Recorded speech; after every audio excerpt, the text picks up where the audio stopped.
बोलो गीता माता की जय। श्रीमद् भगवद गीता द्वितीय अध्याय तीसरा श्लोक। क्लेब्यं मासं गमे पार्थ नेतत्त्वयुपपद्धते क्षुद्रं हृदय दौर्बल्यं त्वक्तो तिष्ठ परन्तप। वीरता का भाव जागृत करने के लिए भगवान अर्जुन को पार्थ नाम से संबोधित करते हैं। तात्पर्य है कि अपने में कायरता लाकर तुम्हें माता की आज्ञा का उल्लंघन नहीं करना चाहिए। क्लेब्यम मासम गमे है। अर्जुन कायरता के कारण युद्ध करने में अधर्म और युद्ध ना करने में धर्म मान रहे थे। अतः अर्जुन को चेताने के लिए भगवान कहते हैं, युद्ध ना करना धर्म की बात नहीं है, यह तो नपुंसकता है। इसलिए तुम इस नपुंसकता को छोड़ दो। नैतत्त्वयुपपद्धते, तुम्हारे में ये होना नहीं चाहिए था, क्योंकि तुम कुंती जैसे वीर छत्राणी माता के पुत्र हो, स्वयं भी शूरवीर हो। तात्पर्य है कि जन्म से अपनी प्रकृति से भी है। नपुंसकता तुम्हारे में सर्वदा अनुचित नहीं। परंतप, तुम स्वयं परंतप हो, अर्थात शत्रुओं को तपाने वाले, भगाने वाले हो। तो क्या तुम इस समय युद्ध में विमुख होकर अपने शत्रुओं को हर्षित करोगे? क्षुद्रम हृदय दौर्बल्यम त्वक्तो वितिष्ठ, अर्थात क्षुद्रम पद के दो अर्थ होते हैं। ये हृदय की दुर्बलता, तुक्षता को प्राप्त कराने वाली है, अर्थात मुक्ति, स्वर्ग तथा कीर्ति को देने वाली नहीं है। अगर तुम इस तुक्षता का त्याग नहीं करोगे तो तुम्हें तुक्ष हो जाओगे। और दूसरा, हृदय की दुर्बलता तुच्छ चीज़ है। तुम्हारे जैसे शूरवीर के लिए ऐसी तुच्छ चीज़ का त्याग करना कोई कठिन काम नहीं है। तुम तो ऐसा मानते हो कि मैं धर्मात्मा हूँ और युद्ध रूपी पाप नहीं करना चाहता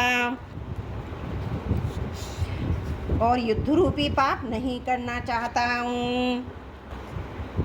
ये तुम्हारी हृदय की दुर्बलता है, कमजोरी है। इसका त्याग करके तुम युद्ध के लिए खड़े हो जाओ, अर्थात अपने प्राप्त कर्तव्य का पालन करो। यहाँ अर्जुन के सामने युद्ध रूप कर्तव्य कर्म है, इसलिए भगवान कहते हैं, उठो, खड़े हो जाओ और युद्ध रूप कर्तव्य का पालन करो। भगवान के मन में अर्जुन के कर्तव्य के विषय में जरा सा भी संदेह नहीं है। वे जानते हैं कि सभी दृष्टियों से अर्जुन के लिए युद्ध करना ही कर्तव्य है। अतः अर्जुन की थोती युक्तियों की परवाह न करके वो उनको अपने कर्तव्य का पालन करने के लिए चट आज्ञा देते हैं कि पूरी तैयारी के साथ युद्ध करने के लिए खड़े हो जाओ। त्रुटियों के लिए क्षमा चाहती हूँ। तीसरा श्लोक समाप्त। चौथा श्लोक। अर्जुन उवाच कथम भीष्ममहं संख्ये द्रोणं च मधुसूदन इषुभ्यः प्रतियोत्स्यामि पूजार्हावि वरिसूदन। मधुसूदन और अरिसूदन, ये दो संबोधन देने का तात्पर्य है, आप दैत्यों को, शत्रुओं को मारने वाले, अर्थात जो दुष्ट स्वभाव वाले, अधर्म में आचरण करने वाले, दुनिया को कष्ट देने वाले मधुकेटव आदि दैत्य हैं, उनको भी आपने मारा। और जो बिना कारण द्वेष रखते हैं, अनिष्ट करते हैं, ऐसे शत्रुओं को भी आपने मारा। परंतु मेरे सामने तो पितामह भीष्म, आचार्य द्रोण खड़े हैं, जो आचरणों में सर्वदा श्रेष्ठ हैं, मेरे पर अत्यधिक स्नेह रखने वाले हैं और प्यार पूर्वक मेरे को शिक्षा देने वाले हैं। ऐसे मेरे परम हितैषी दादाजी और विद्या गुरु को मैं कैसे मारूं? कथम भीष्ममहं संख्ये द्रोणं च, मैं कायरता के कारण युद्ध से विमुख नहीं हो रहा हूँ, प्रत्युत धर्म को देखकर युद्ध से विमुख हो रहा हूँ। परंतु आप कह रहे हैं ये कायरता, ये नपुंसकता तुम्हारे में कहाँ से आ गई? आप जरा सोचें कि मैं पितामह भीष्म, आचार्य द्रोण के साथ बाणों से युद्ध कैसे करूं? महाराज, यह मेरी कायरता नहीं है। कायरता तो तब कही जाएगी जब मैं मरने से डरूं। मैं मरने से नहीं डर रहा हूं, प्रत्युत मारने से डर रहा हूं।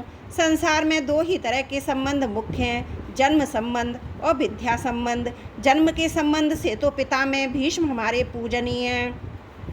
बचपन से ही मैं उनकी गोद में पला हूँ। बचपन में जब मैं उनको पिताजी पिताजी कहता, तब वे प्यार से कहते, मैं तो तेरे पिता का भी पिता हूँ।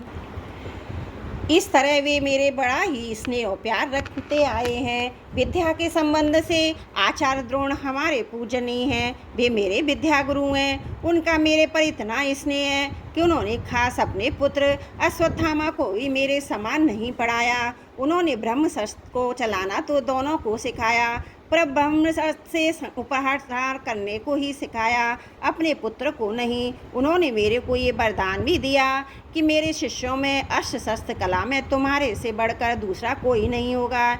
ऐसे पूजनीय पिता में भीष्म आचार्य द्रोण के सामने तो वाणी से रे तू ऐसा करना भी क्या हत्या करने के समान पाप है। मेरे मारने की इच्छा से उनके साथ बाणों से युद्ध करना कितने भारी पाप की बात है। इशुभ्य प्रतियोत श्यामी पूजा संबंध में बड़े होने के नाते पिता में भीष्म आचार्य द्रोण ये दोनों ही आदरणीय और पूजनीय हैं। इनका मेरे पर पूरा अधिकार है, अतः ये तो मेरे पर प्रहार कर सकते हैं, पर मैं उन पर बाणों से कैसे प्रहार करूं? उनका प्रतिद्वंदी होकर युद्ध करना तो मेरे लिए बड़े पाप की बात है, क्योंकि ये दोनों ही मेरे द्वारा सेवा करने योग्य हैं और सेवा से भी बढ़कर पूजा करने योग्य हैं। ऐसे पूज्यजनों को मैं बाणों से कैसे मारूं? त्रुटियों के लिए क्षमा चाहती हूँ। चतुर्थ श्लोक समाप्त। वसुदेव सुतम देवम कंस चारुण मर्दनम देवकी परमानंदम कृष्णं वंदे जगद्गुरुं कृष्णं वंदे जगद्गुरुं।